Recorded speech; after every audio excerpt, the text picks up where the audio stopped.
Hi అండి, నమస్తే. Welcome to my channel allrounder Bhargavi. నా ఛానల్ ఫస్ట్ టైం చూసినట్లయితే ప్లీజ్ సబ్స్క్రైబ్. నేనైతే ఇప్పుడు ఈ వీడియోలో ఈ బ్లౌజ్ని ఎలా స్టిచ్ చేశానో చూపిస్తున్నానండి. మొత్తము కూడాను బ్యాక్ పార్ట్, ఫ్రంట్ పార్ట్ మొత్తం హెమ్మింగ్ చేసుకునే విధంగా స్టిచ్ చేశాను అనమాట. సో ఎలా స్టిచ్ చేశానో చూడండి. ఫస్ట్ బ్యాక్ పార్ట్ వెనకాల డార్స్ కోసం ఇక్కడ 4 ఇంచెస్ నెక్ దగ్గర నుంచి ఇటువైపుకి 4 ఇంచెస్ మార్క్ చేసుకొని 1 ఇంచ్ ఉండేలాగా అటు ఇటు హాఫ్ ఇంచ్ మార్క్ చేసుకొని నిలువు కూడా 4 ఇంచెస్ ఉండేలాగా ఇలాగా గీసుకొని దీని ప్రకారము ఈ విధంగా మార్క్ చేసుకొని దీని మీద స్టిచ్ చేసుకోవాలన్నమాట. అలా రెండు వైపులా స్టిచ్ చేసుకోవాలి. ఈ విధంగా ఇదిగోండి ఇక్కడ చూపిస్తున్న ఇది కొంచెం వెనక్కి కూడా పడుతుంది కదా, దీని ప్రకారం ఈ విధంగా మార్క్ చేసుకోవాలి. మార్క్ చేసుకున్న విధంగా స్టిచ్ చేసుకోవాలి. ఇప్పుడు దీని మీద డబల్ స్టిచ్ వేసుకోవాలండి, సింగిల్ స్టిచ్ కాదు, డబల్ స్టిచ్ వేసుకోవాలన్నమాట. ఇది ఇలాగా హాఫ్కి షోల్డర్ ఫోల్డ్ చేసినా మీకు ఇది డార్స్ అనేది వచ్చేస్తుంది. సో అలా కూడా వేసుకోవచ్చు అనమాట. ఇలా డార్స్లు రెండు వైపులా వేసేసుకున్నాక నడుము బెల్ట్ వేసుకోవాలన్నమాట. నడుము బెల్ట్ కోసం నేను నార్మల్ పీసెస్సే వేసుకోవచ్చండి, క్రాస్ ముక్కలు ఏం అవసరం లేదు. స్ట్రైట్ పీసెస్సే వేస్తున్నాను. ఈ విధంగా జాయింట్ చేసి వన్ సైడ్ ఫోల్డ్ చేసి స్టిచ్ చేసుకోవాలి. స్టిచ్ చేసిన తర్వాత ఇక్కడ మనం ఆల్రెడీ మార్క్ చేస్తాం కదా, ఒక హాఫ్ ఇంచ్ మార్క్ చేస్తాం కదా ఫస్ట్, దాని ప్రకారము ఈ విధంగా ఫస్ట్ అటాచ్ చేసుకోవాలి నడుం బెల్ట్ని. డార్స్ వేసాక నడుం బెల్ట్ని మీరు అటాచ్ చేసి స్టిచ్ చేస్తే మీకు డార్స్ వేసేటప్పుడు నడుం బెల్ట్తో పాటు మడత పెట్టాల్సి వస్తుంది. అందుకని చెప్పి నేను ఫస్ట్ డార్స్ వేసాక నడుం బెల్ట్ వేస్తాను అనమాట. చాలామంది ఇలానే చేస్తారు. సో ఇప్పుడు నడుం బెల్ట్ అటాచ్ చేయడం కంప్లీట్ అయిపోయిన తర్వాత దీని మీద ఒక స్టిచ్ వేసుకోవాలి. దీని మీద ఒక స్టిచ్ వేసేసి లోపలికి ఫోల్డ్ చేసేసి హెమ్మింగ్ చేసుకోవాలన్నమాట. దీని మీద ఒక స్టిచ్ వేయడం వల్ల ఏమవుతుందంటే ఇలాగ మనం లోపలికి ఫోల్డ్ చేసినా నీట్గా వస్తుంది అనమాట. మనం ఫస్ట్ హెమ్మింగ్ అప్పుడే చేయం కదండి. హెమ్మింగ్ చేసేంత వరకు జస్ట్ దీని మీద ఒక నార్మల్ స్టిచ్ వేసుకొని హెమ్మింగ్ చేసేసాక ఈ స్టిచ్ విప్పేసేయచ్చు అనమాట. బ్యాక్ పార్ట్ స్టిచ్చింగ్ కంప్లీట్ అయిపోయింది. ఇప్పుడు ఫ్రంట్ పార్ట్కి ఆల్రెడీ మనము కటింగ్ వీడియోలోనే నేను ఈ డార్స్ ఎలా వేయాలో చూపించానండి. ఇదేమో 3 ఇంచెస్ పెట్టాను మెయిన్ డార్స్. అటు ఇటు నేను 1.5 ఇంచు అలా పెట్టానండి. 1.5 ఇంచ్ కన్నా తక్కువ పెట్టాను. ఈ విధంగా ఒకసారి దాన్ని మళ్ళీ మార్క్ చేసుకొని ఇంకొక పార్ట్ మీద ఎక్కువ పడదు కదండి. సో అందుకని దాని మీద ఇలా ట్యాప్ చేసేసి ఇలాగ సేమ్ యాస్టీస్ అటు ఇటు సేమ్ రావాలి కాబట్టి ఈ విధంగా దీని మీద మళ్ళీ ఇంకొకసారి ట్రేస్ చేసుకోవాలన్నమాట. ఇప్పుడు ఈ మార్కింగ్స్ విధంగా మళ్ళీ మనం దీని మీద ఒక స్టిచ్ వేసేసేయాలి. మీకు కటింగ్ వీడియో కావాలంటే నా ఛానల్లో ఉందండి, దీనికి ముందు వీడియోనే అప్లోడ్ చేశాను, ఒకసారి చెక్ చేయండి. ఈ మెయిన్ డార్స్ 3 ఇంచెస్ పెట్టండి. ఖర్చులోకి వెళ్తే ఒక 2.5 ఇంచెస్ వస్తుంది కదా, అదనమాట. ఇది వచ్చేసేసి 4 ఇంచెస్ పెట్టాను. ఇది డార్స్లోకి అదే ఆర్మ్ హోల్ ఖర్చులోకి వెళ్తే 3.5 ఇంచెస్ వస్తుంది అనమాట. ఓకే, ఇప్పుడు ఈ ఉక్స్ పట్టి కాజా పట్టి వైపు డార్స్ ఏమో 2.5 ఇంచెస్ పెట్టారనమాట. ఈ విధంగా 3 డార్స్ డబల్ స్టిచ్ వేసుకోవాలండి. నేను ఇక్కడ సింగిల్ స్టిచ్ మాత్రమే చూపించాను, డబల్ స్టిచ్ అనేది వేసుకోవాలి. ఇక్కడ ఇలాగ ట్రయాంగిల్ టైప్ రావాలన్నమాట మంచిగా స్టిచ్ చేస్తే.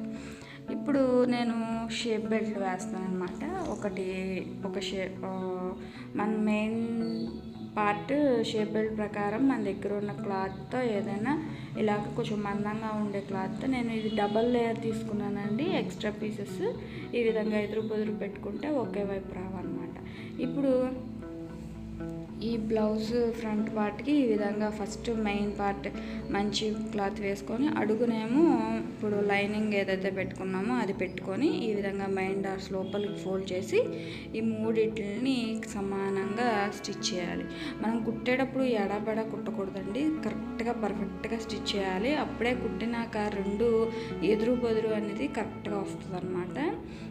డార్స్ కానీ షేప్ బెల్ట్ కానీ హుక్స్ పట్టి కాజా పట్టి వేసాక కూడా సమానంగా రావాలి, అప్పుడే పర్ఫెక్ట్గా స్టిచ్ చేసినట్టు. ఇప్పుడు ఈ రెండింటిని ఇలాగ వేసుకుంటే నీట్గా కుట్ట అనేది లోపలికి వెళ్ళిపోతుంది. ఒకసారి మనం బ్యాక్ పార్ట్కి దీనికి కరెక్ట్గా ఉందో లేదో చూసుకుని కుట్టినాక ఎగుడు దిగుడు అనేది రాకూడదు. సో అందుకని చెప్పి నేను ఇలాగా ఒకసారి చూసుకొని ఇక్కడ షేప్ బెల్ట్ అనేది ఎంత ఎక్సెస్ ఉందో చూసి దాని ప్రకారం మార్క్ చేసి ఆ క్లాత్ని లోపలికి ఫోల్డ్ చేసి స్టిచ్ చేసేయచ్చు అనమాట. ఇదిగోండి ఇంత ఎక్సెస్ పార్ట్ అనేది ఉంది. ఇలా ఒకసారి చెక్ చేసుకోవడంలో తప్పులేదు కదండి.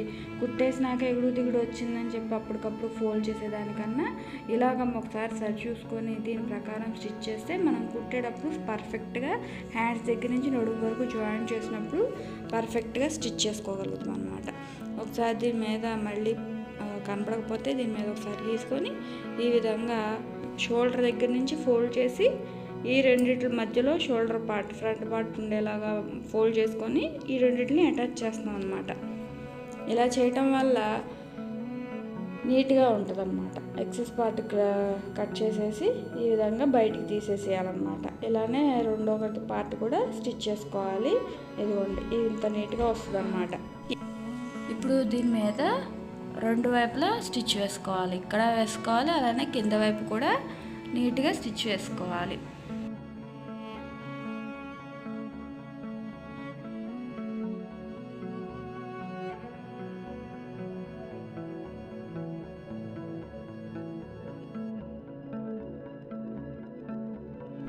ఇలానే ఇంకో పార్ట్ కూడా స్టిచ్ చేసేసుకోవాలి. ఇదిగోండి రెండు స్టిచ్ చేసిన తర్వాత చూడండి ఎంత పర్ఫెక్ట్గా రెండు ఒకేలాగా వచ్చినాయి చూసారా.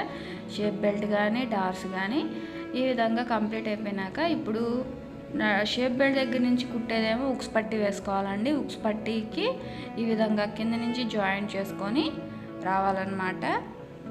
ఇక్కడ కొంచెం క్లాత్ అడ్జస్ట్ చేశాను నేను. ఇలా లోపలికి ఫోల్డ్ చేసి దీని మీద ఒక స్టిచ్ వేయాలి. అప్పుడు పూర్తిగా లోపలికి ఫోల్డ్ చేసేసేయాలన్నమాట. తర్వాత ఇది ఉక్స్ పట్టి, నేను ఉక్స్ పట్టికి కూడా రెండు స్టిచ్ వేసానండి చివరి వైపు కూడాను. ఈ విధంగా లోపలికి ఫోల్డ్ చేసేసి దీని మీద ఒక స్టిచ్ వేసుకోవాలి.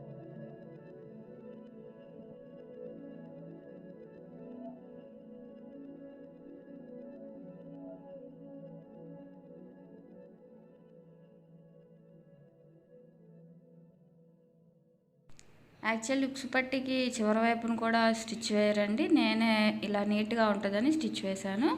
ఇప్పుడు కాజా పట్టి మెడ వైపు నుంచి వేసుకోవాలి. ఇలాగనే ఒక సైడ్ జాయిన్ చేసేసి ఇదిగోండి ఇక్కడ కొంచెం క్లాత్ ఎక్సెస్ క్లాత్ కొంచెం అటాచ్ చేసి కుట్టానమాట. తర్వాత ఇది కరెక్ట్గా సరిపోయిందని చెప్పేసి ఇక్కడ కొంచెం క్లాత్ ఎక్సెస్ ఇదిగోండి ఈ విధంగా ఎక్సెస్ క్లాత్ అటాచ్ చేసి స్టిచ్ చేశాను అనమాట. ఇప్పుడు దీన్ని ఇలా మొత్తం లోపలికి ఫోల్డ్ చేయకూడదు, బయట వైపుకి ఫోల్డ్ చేసి స్టిచ్ చేయాలన్నమాట. కాజా పట్టి ఎప్పుడు కూడాను ఇటువైపు నుంచి చూపిస్తాను మీకు, బయటకు ఉందని మీకు తెలుస్తుంది. ఇదిగోండి బయట వైపుకి ఫోల్డ్ చేశాను అనమాట. బయట వైపుకి ఫోల్డ్ చేసి స్టిచ్ చేయాలి. దీని పక్కన ఇంకొక స్టిచ్ వేయాలి. ఈ రెండింటి మధ్యలో మనం కాజాలు అనేది కుడతాం అనమాట. ఇదిగోండి ఇక్కడ ఇది అర్థమైంది అనుకుంటున్నాను. ఇలా కుడతాం అనమాట దీని మధ్యలో కాజాలు. ఇప్పుడు ఉక్స్ పట్టి కాజా పట్టి వేయటం కంప్లీట్ అయిపోయింది. బ్యాక్ పార్ట్ కంప్లీట్ అయిపోయింది. సో షోల్డర్స్ జాయిన్ చేసేయడం అనమాట. ఇదిగోండి ఉక్స్ పట్టి కాజా పట్టి కుట్టినాక కూడా ఎంత పర్ఫెక్ట్గా వచ్చినాయో. ఈ షోల్డర్స్ కూడా అటాచ్ చేసేటప్పుడు నీట్గా డబల్ స్టిచ్ వేసుకోవాలన్నమాట. ఇప్పుడు షోల్డర్స్ కంప్లీట్ అయిపోయిన తర్వాత మెడపట్టి స్టిచ్ చేసుకోవాలి కదా. మెడపట్టికి ఇలా క్రాస్ ముక్కలు కట్ చేసుకుంటాం, దాటిని ఇలాగ అటాచ్ చేయాలి. ఇదిగోండి కొంచెం అటు ఇటు క్లాత్ ఉంచాలి. అలా అటాచ్ చేస్తే ఇలా స్ట్రైట్ పీస్గా వచ్చేస్తుంది అనమాట. ఎన్ని కావాల్సి అన్ని ముక్కల్ని అటాచ్ చేసుకోవాలి అన్నీను. ఇప్పుడు వన్ సైడ్ నుంచి ఇలాగా కొంచెం క్లాత్ అనేది ఫోల్డ్ చేసి ఈ మెడకు మొత్తానికి అటాచ్ చేసేసుకోవాలి. రౌండ్ దగ్గర ఎక్కడ కూడా ఫోల్డ్ చేయాల్సిన పని లేదు, ఎందుకంటే ఇది మొత్తం క్రాస్ బెల్ట్ కాబట్టి. సో ఇక్కడ ఈ విధంగా కొంచెం ఎక్సెస్ క్లాత్ ఫోల్డ్ చేసినట్టుంటే కట్ చేసుకొని నీట్గా మొత్తం మెడ మొత్తము అటాచ్ చేసేయాలి. కంప్లీట్ అయిపోయిన తర్వాత ఈ విధంగా రౌండ్స్ దగ్గర మటుకు చిన్నగా టక్స్ పెట్టాలి అటాచ్ చేయడం కంప్లీట్ అయిపోయిన తర్వాత. ఇది మొత్తం నేను హెమ్మింగ్ చేయడం కూడా చూపిస్తానండి, ఈ వీడియోలో కాదు నెక్స్ట్ వీడియోలో.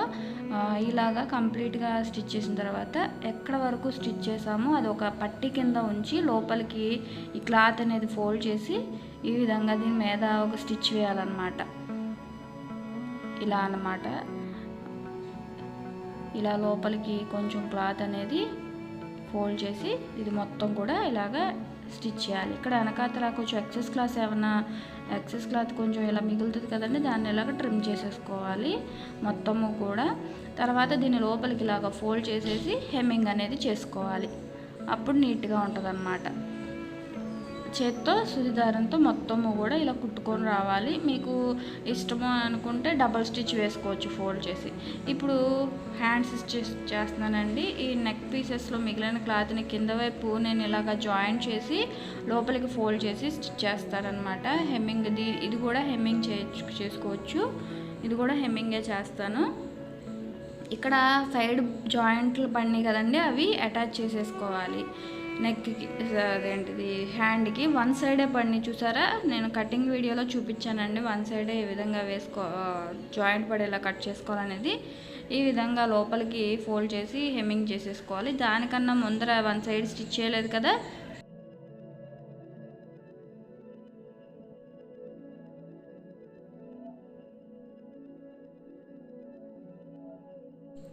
ఇప్పుడు హ్యాండ్ జాయింట్ చేసేయడమే. కరెక్ట్గా దీన్ని హాఫ్కి ఫోల్డ్ చేసి ఈ ఫ్రంట్ పార్ట్కి లోతు వచ్చేలాగా అరేంజ్ చేసుకోవాలన్నమాట. ఫ్రంట్ పార్ట్కి ఫ్రంట్ లోతు తీస్తాం కదా హ్యాండ్కి, అది వచ్చే విధంగానే చూసుకొని జాగ్రత్తగా దీన్ని ఒక హాఫ్ నుంచి నేను అటాచ్ చేస్తాను షోల్డర్ దగ్గర నుంచి. మళ్ళీ అక్కడ ఉబ్బెత్తుగా రాకుండా చూసుకోవాలండి. నెక్స్ట్ ఇది అటువైపు నుంచి అటాచ్ చేసేటప్పుడు కరెక్ట్గా సరిపోయింది. చూస్తున్నారు కదా ఆర్మ్ హోల్కి హ్యాండ్ అనేది ఎక్కడ ఎక్కువ అవ్వాలా తక్కువ అవ్వాలా మనం అలా కట్ చేసుకున్నాం అనమాట. ఇప్పుడు ఇటు సైడ్ నుంచి ఇటువైపు తిప్పి కొంచెం ముందు నుంచి అటాచ్ చేయాలన్నమాట. మనం కొంచెం ఇటు సైడ్ నుంచి షోల్డర్ దగ్గర నుంచి అటాచ్ చేసాం కదా, సో కొంచెం అవతల నుంచి అటాచ్ చేస్తే కలిసిపోతుంది అనమాట. అక్కడి నుంచి క్లాత్ కొంచెం ఎత్తుగా అటాచ్ చేసామన్నట్టుగా తెలియకుండా బుట్టలా లేకుండా నీట్గా జాయింట్ చేసుకోవాలి హ్యాండ్ అనేది. దీని మీద డబల్ స్టిచ్ వేసుకోవాలండి. సింగిల్ స్టిచ్ వేసాను. ఇదిగోండి ఇక్కడ నీట్గా బుట్టలా లేకుండా, ఇది ప్లెయిన్ బ్లౌజే కదండి, అటాచ్ చేసుకున్నా కూడా ఎగుడు దిగుడు వచ్చేసేసి పుట్ట కింద లెగుస్తుంది, అలా లేకూడదు అనమాట. ఇలా నీట్గా ఉండాలి.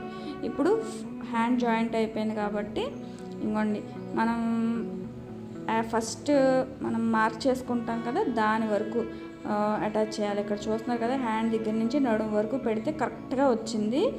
ఎక్కడా కూడా ఎగుడు దిగుడు అనేది రాలేదు కొంచెం కూడాను. మనం ఫస్ట్ మార్క్ చేసిన దాని ప్రకారం ఫస్ట్ అటాచ్ చేసేసుకోవాలన్నమాట. మనం టేప్ ప్రకారము కొలుచుకున్నాం కాబట్టి ఇక్కడ హ్యాండ్ రౌండ్ దగ్గర కానీ ఈ ఆర్మ్ హోల్ రౌండ్ దగ్గర కానీ ఒకసారి చూసుకోవాలి. ఇలా అటాచ్ చేసుకోవాలి. ఇక్కడ చూడండి ఎక్కడా కూడా ఎగుడు దిగుడు రాలేదు. చేతుల దగ్గర నుంచి నడుము వరకు కరెక్ట్గా సరిపోయింది. ఈ విధంగా రావాలన్నమాట. ఇక్కడ హ్యాండ్ రౌండ్ 6.5 ఇంచెస్, 6.5 ఇంచెస్కి ఒక మార్క్ చేసుకొని అక్కడి నుంచి ఒక కుట్టు వేసుకోవాలన్నమాట.